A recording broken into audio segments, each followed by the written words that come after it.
సిలువ వేసినటువంటి రోజుగా మనము చూస్తాం. కూడుకున్నామండి, శుక్రవారం రోజున కూడుకున్నాం. మన పాపాల నిమిత్తము ఆయన సిలువలో రక్తము కార్చి మన కొరకు మరణించి ఉంటున్నారు.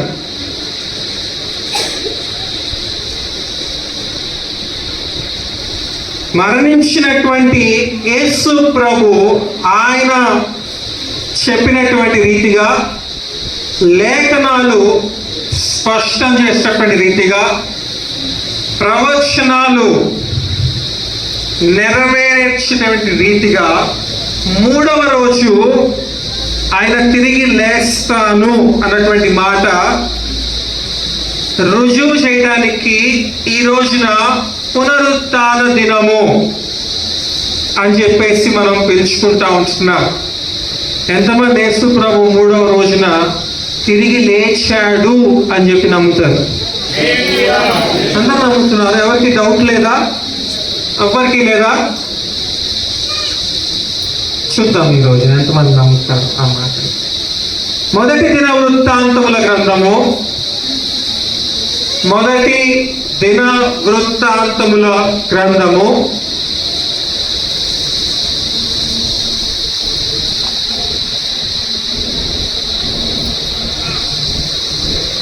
13వ అధ్యాయము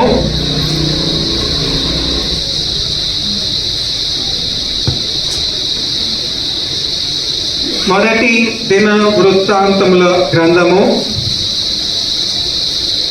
13వ అధ్యాయము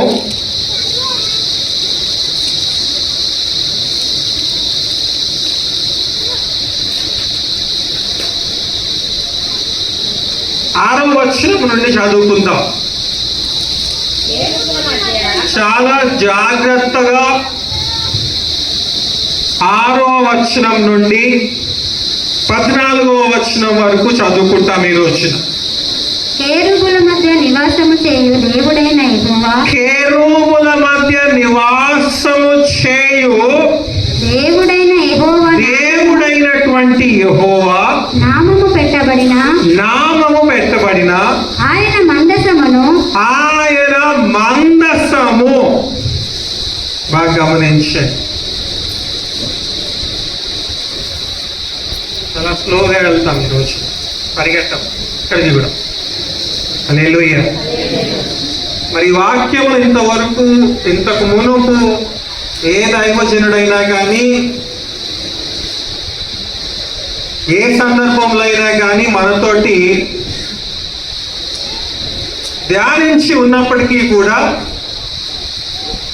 ఈ రోజున ఒక ప్రత్యేకమైనటువంటి కోణంలో ఈ యొక్క వాక్య భాగమును అర్థం చేసుకోవడానికి ప్రయత్నం చేద్దాం. కేరుబుల మధ్య నివాసము చేస్తున్నటువంటి అని చెప్పేసి లేఖనాలు మాట్లాడుతూ ఉంటున్నాయి. నిర్గమాకాండము నుంచి కూడా ఒక పదము మనకి చాలా స్పష్టంగా లేఖనాల్లో చెప్పబడతా ఉంది. ఏంటి అని అంటే దేవుని యొక్క మందసము అని చెప్పేసి. హల్లెలూయా.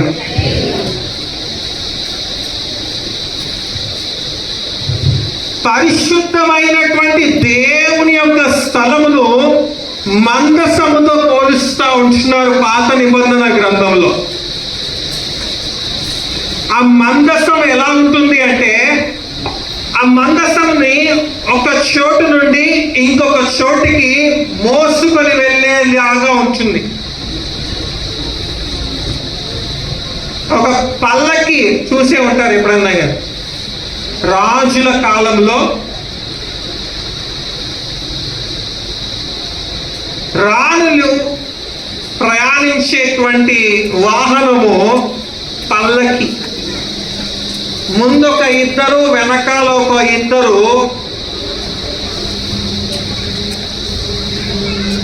చూడటం అయిపోతే నేను మాట్లాడతాను.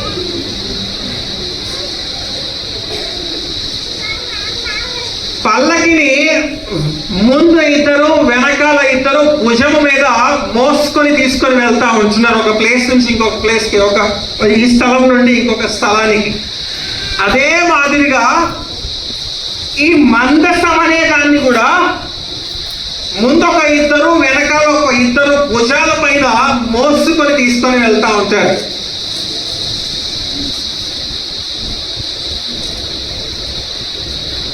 పరిశుద్ధమైనటువంటి దేవుని నివాసముగా పిలువబడేటువంటి ఆ యొక్క మందసములో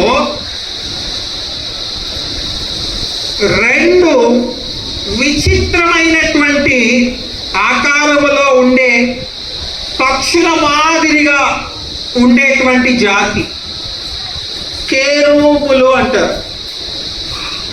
ఇంచుమించు మన గద్ద కానీ, ఇంగ్లీష్లో అయితే వల్చర్ అంటారు, తెలుగులో ఏమంటారు నాకు తెలియదు.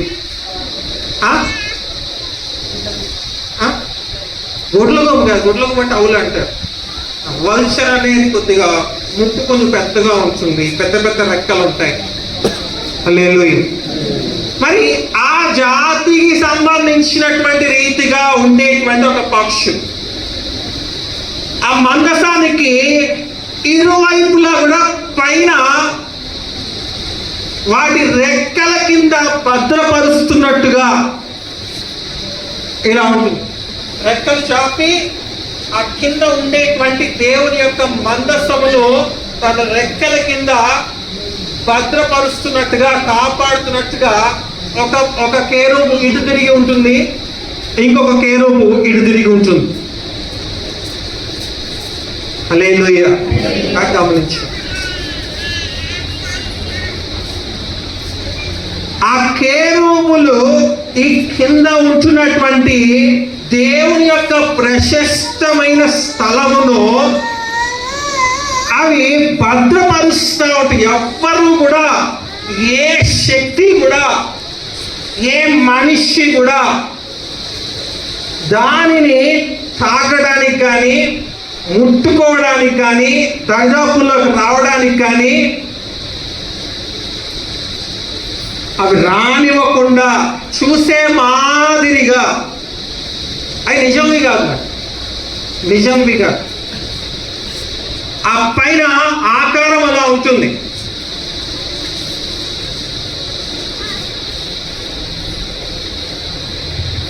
ఆ మందసమును దేవుని యొక్క పరిశుద్ధమైనటువంటిదిగా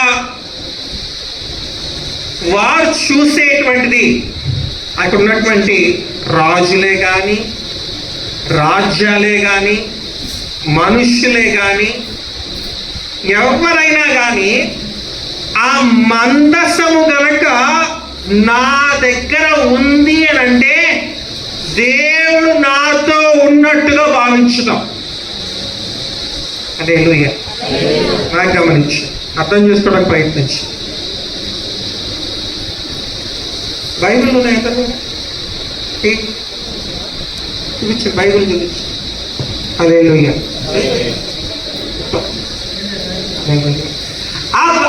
ఆ బైబిల్ చూపించారు కదా, ఈ బైబిల్ నా దగ్గర ఉంటే దేవుడు నాతో ఉన్నట్టుగా అని మీరు ఎలా అయితే భావిస్తారో, అదే విధంగా ఆ రోజు లేఖనాలు లేవు, ఆ రోజు ఈ పరిశుద్ధ గ్రంథాలు లేవు, ఆ రోజున బైబిల్ లేవు.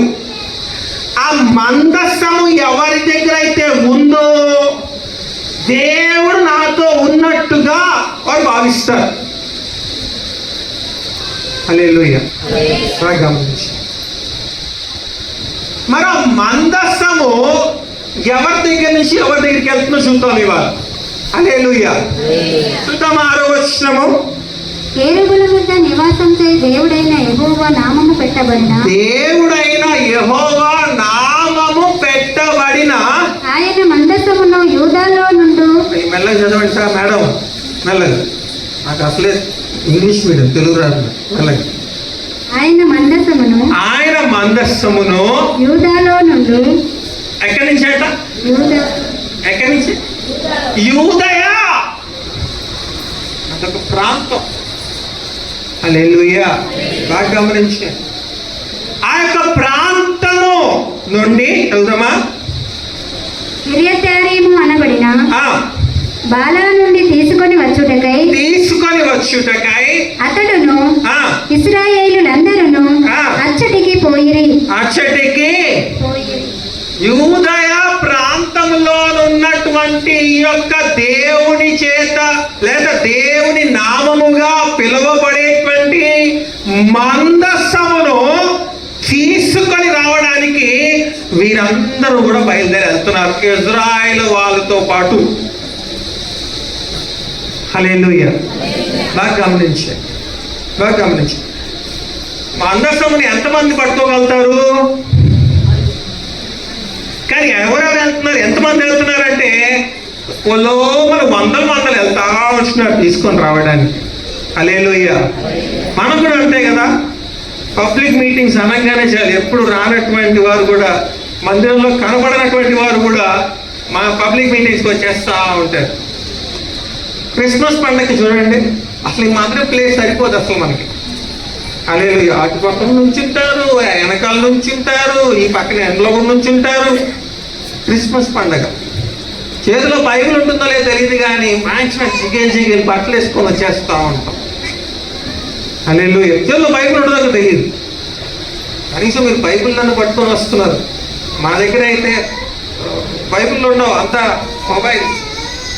మన బైబిల్ లేదు అంటే దీంట్లోని సార్ ఎవరినన్నా చూడు ఇదే చూసుకుంటా ఉంటారు తప్పితే బైబిల్ అని చెప్పేసి. ఎంతమంది వెళ్తున్నారంటే ఇప్పుడు చదువుదమ్మా, యూదయ ప్రాంతానికి ఎవరెవరు వెళ్తున్నారు?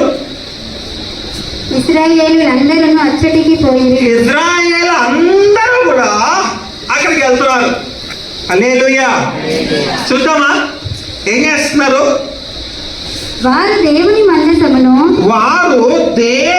మందసమును ఒక క్రొత్త బండ మీద ఎక్కించి ఎక్కడికి ఎక్కిస్తున్నారు? కొత్త చదువుదామా. పాతది కాదు ఇప్పుడు, అది క్రిస్మస్ కి బట్టలు వేసుకుంటామే కొత్త అప్పుడే కొనుక్కొని షోరూమ్ నుంచి లేకపోతే బట్టల కొట్టుల నుంచి కొత్త బట్టలు అట్లా ఎట్లా ధరించుకుంటామో మందసమును కూడా ఒక క్రొత్త బండి మీద. హల్లెలూయా. బాగా గమనించే స్టెఫెన్ గారు కారు అన్నారు. ఆమెనండి అయ్యా,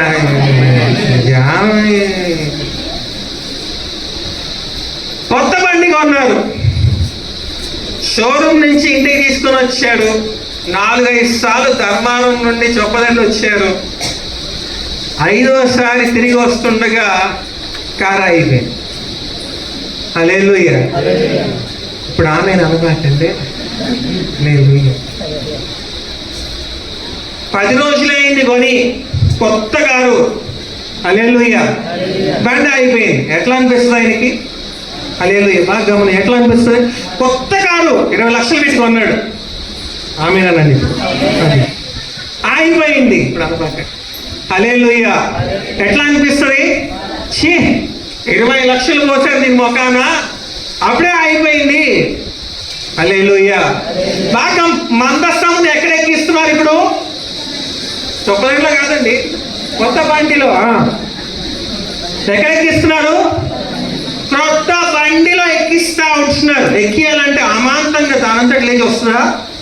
బాగా గమనించండి, అమాంతరం లేచి వస్తుందా? ఎక్కిస్తేనే వస్తుంది. హల్లెలూయా. ఎవరెవరు వెళ్ళారు?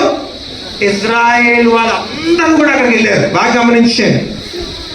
కష్టపడి యూదయ ప్రాంతంలో పచ్చంలో ఉంచినటువంటి ఈ యొక్క మందసమును కొత్త బండిలోకి అందరూ కలిసి ఎక్కిస్తా ఉంటున్నారు. హల్లెలూయా. బాగా గమనించండి, ఇక్కడే ఉంది పాయింట్. చదువుదామా.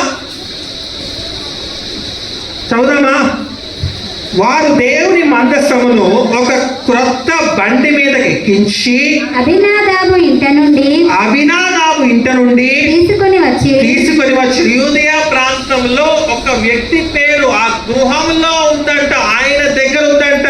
ఏంటిది? మందసము. హల్లెలూయా. చూద్దాం ఇప్పుడు. ఉజ్జాయును అహ్యోయును ఒక్క నిమిషం. వారు దేవుని మందసమును ఒక క్రొత్త బండి మీద ఎక్కించి అభినాదాబు ఇంట నుండి తీసుకొని వచ్చిరి. తర్వాత ఏముంది? ఉజ్జాయును ఉజ్జాయును అయ్యోయును అయోయును బండిని తోలిరి బండిని. తోలి ఇక్కడ ఎవరెవరు తోలుతున్నారో బాగా గమనిద్దాం. ఎవరెవరు తోలుతున్నారంట? ఉజ్జాయిని, ఇంకా ఎవరు? అయ్యోరును. అందరూ అనాలా? అదొక్కటి కాదు, ముందు ఆయన పేరు కూడా కావాలి నాకు. ఉజ్జాయిని. గట్టిగా అనాలా, గట్టిగా అనాలా. ఫస్టే కావాలి నాకు. హల్లెలూయా. గట్టిగా పేరు బాగా గుర్తుపెట్టుకోండి. ఏం చేస్తున్నారు వీళ్ళిద్దరు? బండిని స్టెఫెన్ గారు ఎట్లయితే డ్రైవింగ్ చేస్తున్నారో వాళ్ళు కూడా ఆ క్రొత్త బండిని నడుపుతా ఉంటున్నారు. హల్లెలూయా. ఇక్కడ మందసమును మోస్తున్నారా?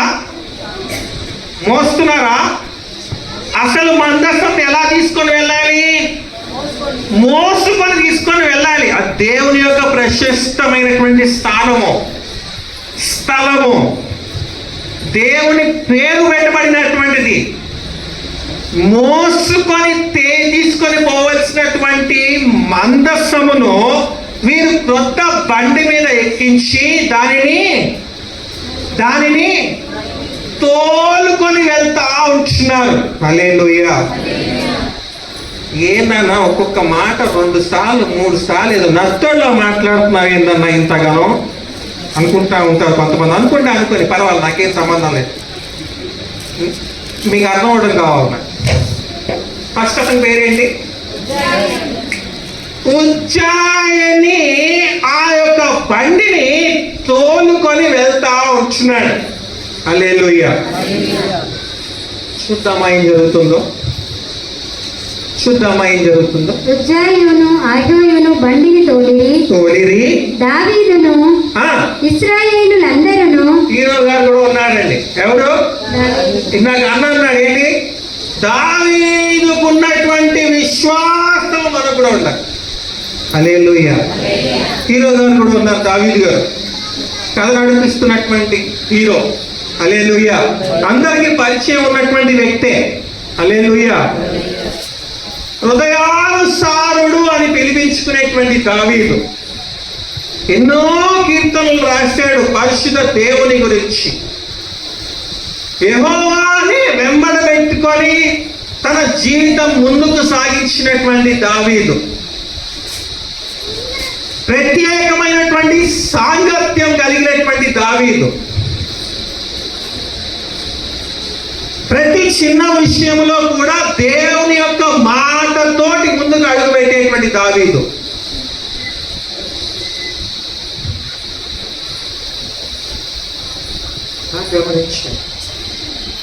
ఏం చేస్తున్నాడు ఇక్కడ దావీదు? చదువుదామా? దావీదును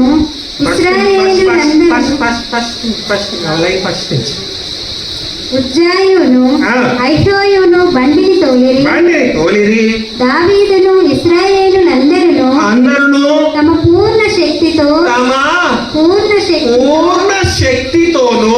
దేవుని సన్నిధి అంటే ఎక్కడ? ధర్మాల సంగమా? దేవుని సన్నిధి అంటే ఇప్పుడు ఎక్కడుంది? బండి మీద ఉంది. హల్లెలూయా. బండి మీద తోలుకొని వెళ్తున్నటువంటి మందసము దగ్గర ఏం చేస్తారు ఇక్కడ? దావీదును ఇశ్రాయేలు వారు పూర్ణ శక్తితో దేవుని సన్నిధిని పాటలు పాడుచు. ఏంటంట? ఇప్పటిదాకా మనం చేశామే అదే. పాటలు పాడుచు సితారను స్వరమండలములను తంబురులను తాళములను వాయించుచు బూరలు ఊదుచుండిరి. ఎంతమంది ఇప్పుడు పాటలు పాడారు? చేతులు ఎత్తండి. ఎంతమంది పాటలు పాడారు? ఇప్పుడు ఎంతమంది చప్పట్లు కొట్టారు కనీసం? ఎంతమంది ఆవలించారు కనీసం? హల్లెలూయా. బాగా గమనించండి. ఫస్ట్ పేరు ఎవరిది? ఎవరు జోలికి వెళ్తున్నాడు? ఉజ్జాయిని బండిని తోలుకెళ్తా ఉంటున్నాడు. మందస్సము దేవుని యొక్క ప్రశస్తమైనటువంటి స్థలం. దానిని తోలుకెళ్తా ఉంటే బండి పైన ఉన్నారా? బండి ఎక్కి కూర్చున్నారా? దావీదు ఎక్కడున్నాడు? ముందో పక్కనో వెనకాలను చెప్పలే ఇక్కడ. కాకపోతే ఆ మందస్సము దగ్గర ఏం చేస్తున్నారు? తమ పూర్ణ శక్తితో ఎంతైతే బలముందో, ఎంతైతే గొంతుందో, ఎంతైతే శక్తి ఉందో తన శక్తి మేర తాను తనకు దగ్గర ఉన్నటువంటి ఇజ్రాయేలు కూడా ఏం చేస్తున్నారు? ఆ మందసము దగ్గర దేవుడిని మహిమపరుస్తూ ఉంటున్నారు. దేవుణ్ణి కొనియాడుతూ ఉంటున్నారు పాటల ద్వారా. ఆయనకు చెందవలసినటువంటి ఘనతను ఆయనకి ఇస్తా ఉంటున్నారు. ఇప్పటిదాకా మీరు చేశారే అదే చేస్తున్నారు దావీదు వాళ్ళు కూడా. హల్లెలూయా. బాగా గమనించండి. స్టెఫన్ బండి నడుపుతా ఉంటున్నాడా లేదా? కారు. ఇంకెవరు నడిపిస్తున్నారు బండి? అయ్యో కాదు, ఫస్ట్ ఇంకెవరున్నారు? ఉజ్జాయిని. హల్లెలూయా. పేరు బాగా గుర్తుపెట్టుకో. హల్లెలూయా. నేను అడుగుతా ఉంటాను మధ్య మధ్యలో. చూద్దాం ఇంకా దావీదు వాళ్ళు ఏం చేశారో, ఏం జరుగుతా ఉందో చూద్దాం. వారు కీదోను కళ్ళమునొద్దకు వచ్చినప్పుడు, ఎక్కడికి వచ్చినప్పుడు అంట? కీదోను అనండి. నేను ఎట్లా అంటున్నా, మీరు ఏమంటున్నారు? పిల్లాడి ఉంటే మీరు పిల్లాడు. ఎక్కడికి వచ్చారంట? కీదోను అనేటువంటి ప్రాంతానికి వచ్చినప్పుడు ఎట్లకు కాలు జారినందున. ఏం కాలు జారిందట? ఎవరికి కాలు జారిందంట? దావీదు గారిగా. బాగా జ్ఞాపకం చేసుకోవాలి మాటలన్నీ కూడా. కాలు జారింది. ఎవరికి కాలు జారింది అక్కడ? ఉజ్జాయినికి కాలు జారిందా? దావీదుగా? ఇజ్రాయేల్లో ఎవరికన్నానా? ఎవరికి జారింది? చదువుదామా? ఎడ్లకు కాలు జారినందున. అక్కడ ఎట్లా వచ్చినాయండి? ఇప్పుడు బండికి ఉన్నటువంటి ఎడ్లు ఏవైతే ఉంటున్నాయో, మందసమును తీసుకొని వెళ్తున్నటువంటి ఆ క్రొత్త బండికి తగిలించి ఉన్నటువంటి ఎడ్లు, ఆ ఎడ్లలో ఉన్నటువంటి ఒక్క దాని కాలు జారిందంట. హల్లెలూయా. బాగా గమనించండి.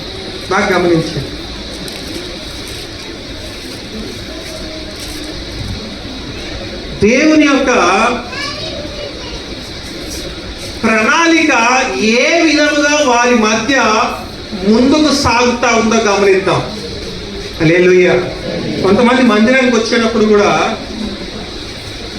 చెప్పదండ్లు మరీ ఈ టైపు కనిపిస్తూ ఉంటుంది. హల్లెలూయా. ఇప్పుడు కరెక్ట్గా 12 అయింది. అమ్మగారు వాక్యం నడుస్తూ ఉంటుంది. మందిరం కనుక గమనిస్తే దాదాపు సగం ఖాళీగా ఉంటుంది. హల్లెలూయా. ఎంత? సగం ఖాళీగా ఉంటుంది. కరెక్ట్గా అయ్యగారి మెసేజ్ ప్రారంభమవుతుంది అనగా మందిరంలో అక్కడక్కడ ఖాళీ స్థలం కనిపిస్తూ ఉంటుంది. అయ్యగారి వాక్యం ఇంకో 10 నిమిషాల్లో అయిపోతుంది అనగా మందిరం ఫుల్ అయిపోయి వెనకాల కూడా నిలబడిపోయి ఉంటారు అక్కడ 10 నిమిషాల ముందర కనుక గమనిస్తే. హల్లెలూయా. గమనించండి. ఎందుకు లేటుగా వచ్చావయ్యా అని అడిగితే ఒకళ్ళు బండికి పెట్రోల్ అయిపోయిందని, ఒకళ్ళు బండి పంచర్ అయిందని చెప్పి ఒకళ్ళు, వేరే ఊరికి వెళ్ళి వస్తున్నామని ఇంకొకళ్ళు, ఏదో ఒక సాకు చెప్తానే ఉంటుంది. హల్లెలూయా. సినిమాకి వెళ్తారు ఎవరన్నా? వెళ్తారా? సినిమా టికెట్ కొనుక్కొని 100 రూపాయలు పెట్టో 150 రూపాయలు పెట్టో, ఇప్పుడు 200 అయింది అనుకుంటా. హల్లెలూయా. తెర కూడా పైకి లేపక మునిపే వెళ్ళి కూర్చుంటారా, లేకపోతే చివరాఖరు 10 నిమిషాల్లో హీరో విలన్ ని ఫైటింగ్ చేసుకుంటా ఉంటే అప్పుడు వెళ్ళి కూర్చొని చూసి వస్తారా? అట్లాగే ఉంది తప్పుదండ్రులు కూడా మాట. హల్లెలూయా.